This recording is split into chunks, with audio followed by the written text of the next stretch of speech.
we will be having a seasoned educationist, a technical education consultant, Venerable Timothy Igodaro. Thanks for joining. Thank you very much for having me.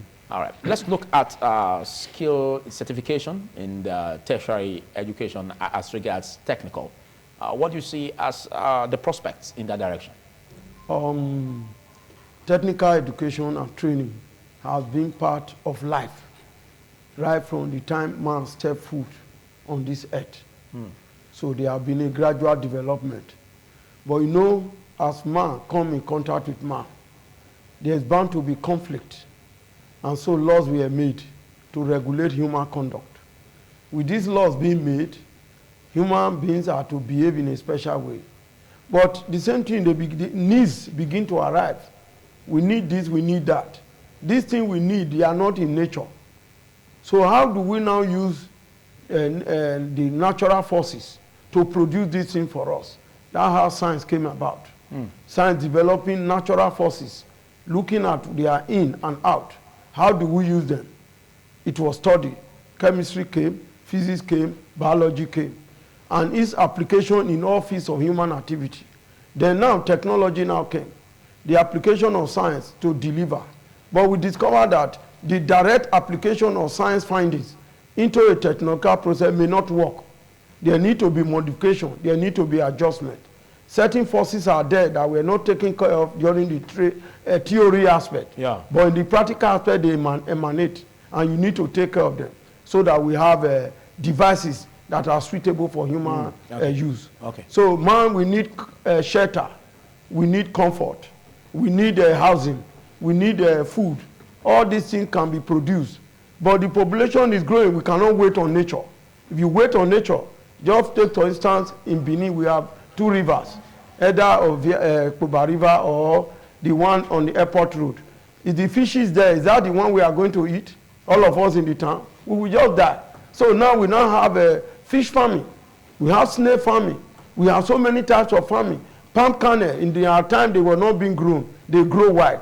But today, we have studied their nature. We know what their soil they require. We now plant them. So to meet human needs, because the population is growing rapidly, and if you don't take time, there will be anarchy in the town. Exactly. So exactly as it was discussed in your studio some time ago, political democracy and alleviating poverty. So poverty comes in many ways. In many ways. I think so, a whole lot has to behoves the government to also take decisive actions. Because all you just listed, like what economists will tell you, that human wants are insatiable, and that the resources in satisfying these wants are scarce. So one has to, use the initiative of his intellect to bring about these scarce resources to, meeting the needs of man. So what do you see as the role of government to continue to hobnob on these policies in order to be able to satisfy the hierarchy needs of man?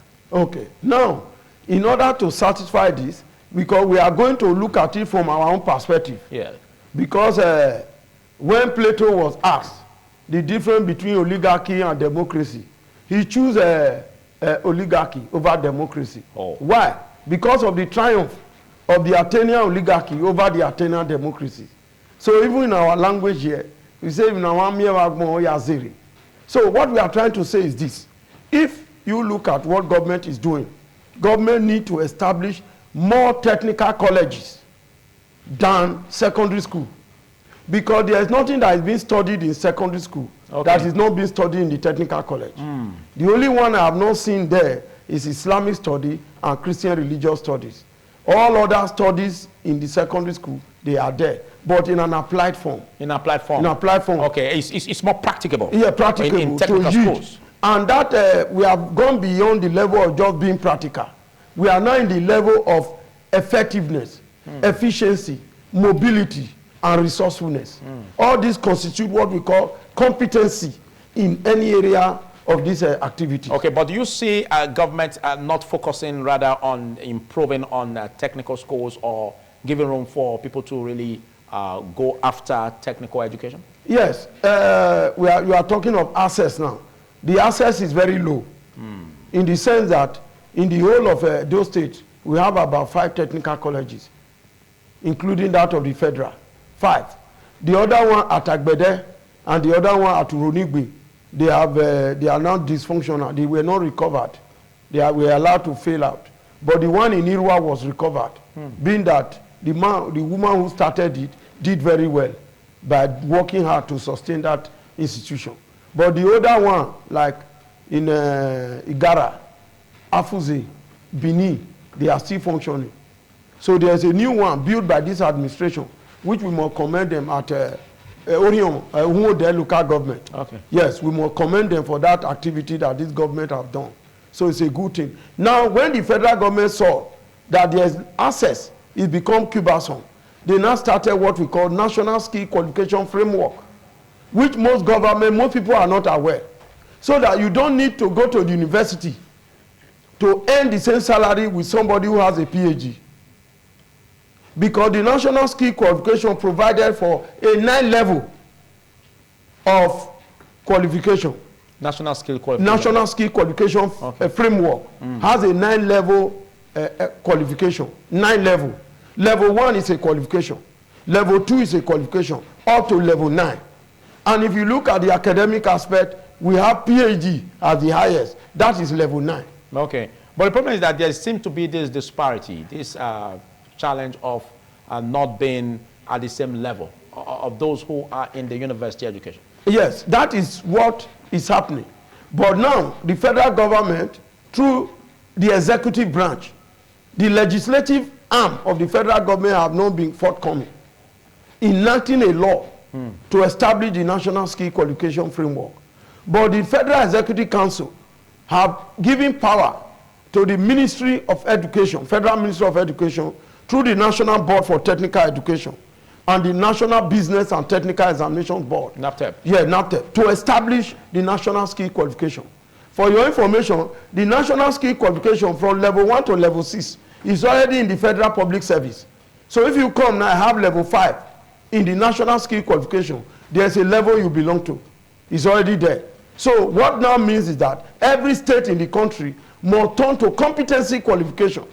Having academic qualification, NTC, ANTC, OND, HND, BSc, MSc, all these are old qualifications. We are talking of future qualification. Wherever you go in the world, you cannot practice without you having a competency qualification. So the National Skill Qualification Framework have brought a 6-level, 9-level qualification levels for us. So what we are doing now is to publicize it, that every state government should train assessors. Yeah, give it more awareness. Yes. And the need for the government to step in, even subnational governments. Yes. The teachers you have in your school now cannot deliver what we call competency qualification. So there's need for training and retraining. Training. Because question and answer is dominant in our educational system. So these are the gaps that must be closed. Yeah, must be closed. Then secondly, you also have method of assessment. Question and answer is a method of assessment. But the problem we have is assessment. Where does this assessment end? It ends in vocational assessment. What is vocational assessment? That is, a student is admitted into school, they are practical there, the syllabus is there, the curriculum is there, they look at it, give them practical in their school workshop, give them practical in their laboratory. At the end, they set final degree exam, final HND exam, they graduate. Without the society having a look at what they are doing.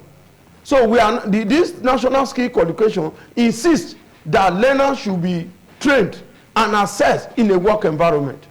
Within the school is a vocational environment, which means a simulated environment, which means a controlled environment.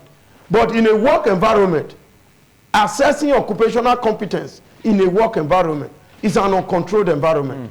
So what that means that a student in school, we acquire skill in school, we go to the industry during the training and acquire skill there. Modern machines are there, modern tools are there, which are not in the school system.